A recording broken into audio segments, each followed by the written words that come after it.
Mindset, a daily dose of practical wit and wisdom with a professional educator and trainer, Amazon best-selling author, United States Marine, television and radio host, Paul G. Markle. Each episode will focus on positive and productive ways to strengthen your mindset and help you improve your relationships, career goals, and overall well-being. Please welcome your host, Paul G. Markle. Hello and welcome back to Morning Mindset. And we're going to begin today with Chapter 1 of the Morning Mindset book, Morning Mindset, a 30-day plan for a more positive and productive life.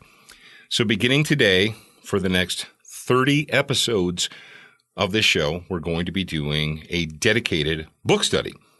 And I'm very happy to be able to do that for you guys. And I hope that most of you, if not all of you, have taken advantage of this opportunity, that you picked up either the paperback book or you downloaded the Kindle version and put it onto your iPhone, smartphone, tablet, whatever.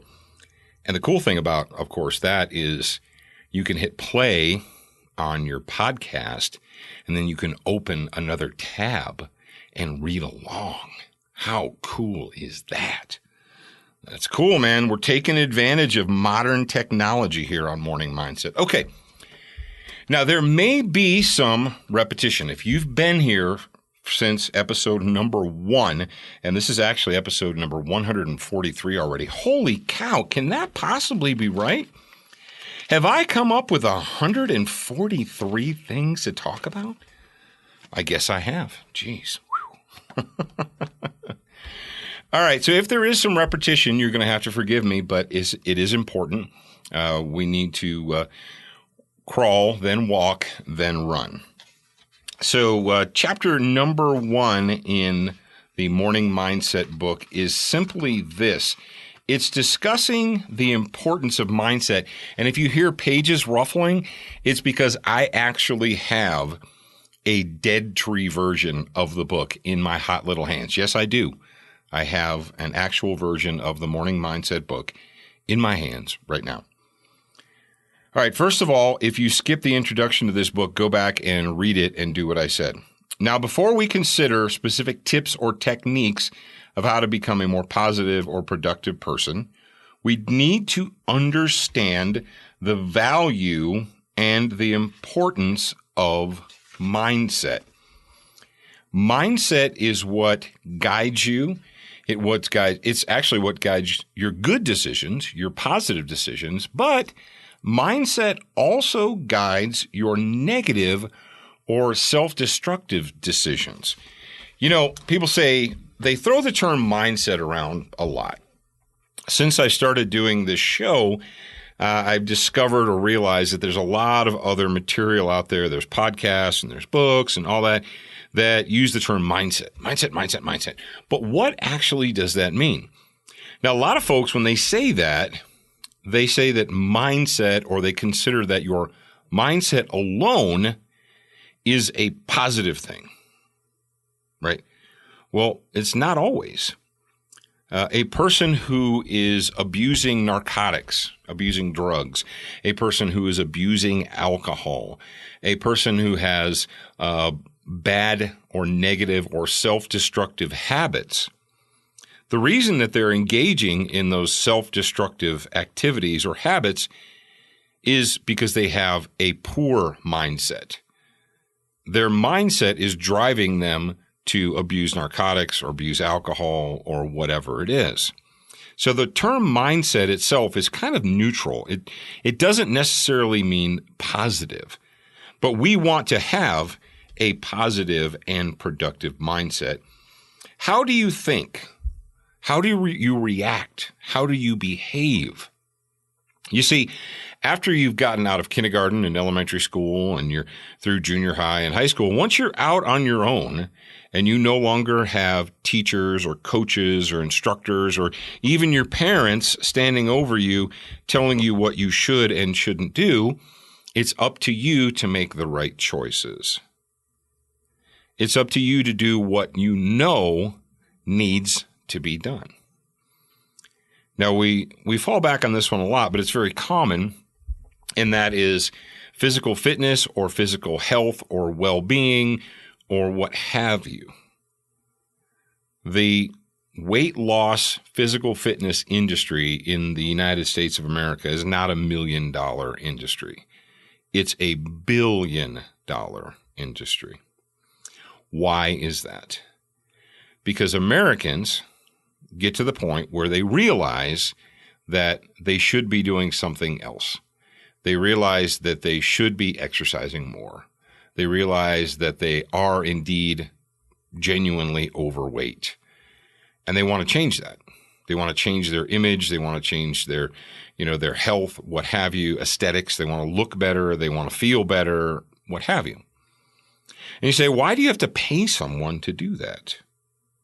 Well, number one, if you paid attention in school, in physical education, if you took physical education, if you took health class in school, do they even teach that anymore? Do they teach health class anymore? About hygiene and diet and so forth. I mean, we learned all about proteins and, fats and carbohydrates and vegetables and all that stuff. We learned about that in health class. We learned about human reproduction. We learned about personal hygiene. We learned all that stuff in school when I was in school. And then in physical education or PE or gym class, we learned how to keep our bodies in shape. Our coaches taught us how to do that. Now, many of us forgot those lessons, or many of us didn't take them to heart. But the fact is, most of you know in your heart of hearts what you need to do. But you've either forgotten it or you disregarded it. And so there you are, and you want to, whatever. Everybody goes through soft periods in their life. Everybody goes through periods of depression or periods of lethargy, or they just get lazy or apathetic or whatever. And that's cool. You're not a bad person because of that. But your mindset has to be such that you realize it, that you realize first, you know what? I need to make a change. When I was in my 20s, in my early 20s, I had a fantastic metabolism, and my body could metabolize calories like nobody's business. I could sit down and I could eat a half of a pizza and not gain a pound, not even gain a half a pound, because my body burned it up. Just burned it up, calories, burning them up. I was skinny. I had a crazy metabolism. And then somewhere in my mid-20s, that all changed.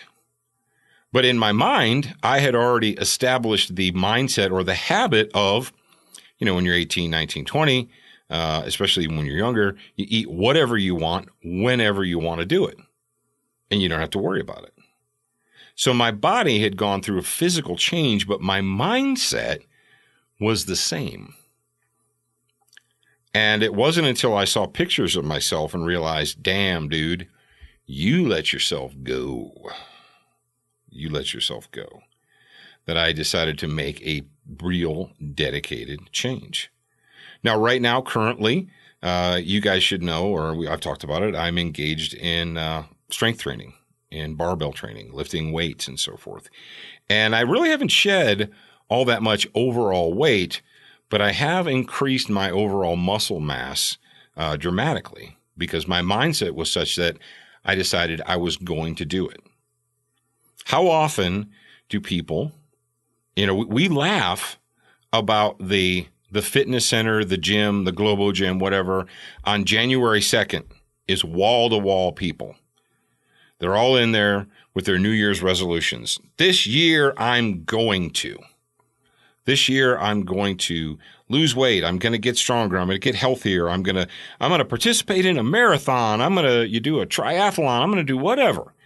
We tell ourselves that on January 2nd, and the local Globo Gym is packed full of people. And then you go on February 2nd or March 2nd or April 2nd when the weather's warm and everybody's outside, and it's a ghost town. Where are all those people? They're not there because even though the mechanism was available to them, even though they went and they paid for a membership, they probably signed up for a 1-year membership because most Globo gyms won't allow you to do anything else. They could do it, the mechanism was there, the equipment was there, the opportunity was there, but they're not there. And why is that? Because their mindset. First and foremost, you have to steel your mind. You have to make correct decisions, and you need to train yourself to do things right, not just once in a while, but all the time. And that, ladies and gentlemen, is mindset. That is your positive mindset. It has to come first and foremost. Doesn't matter how many as seen on TV perfect push-up things we order, or perfect crunches, or the abdominizer, or whatever Suzanne Summers and Chuck Norris want to sell us.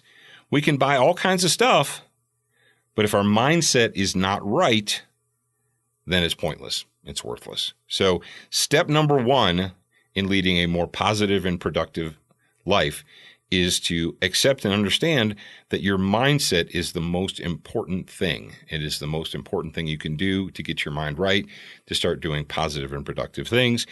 And this, what we're doing right now, is step number one.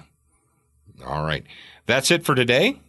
I am your host, Paul Markle, and I will talk to you again real soon.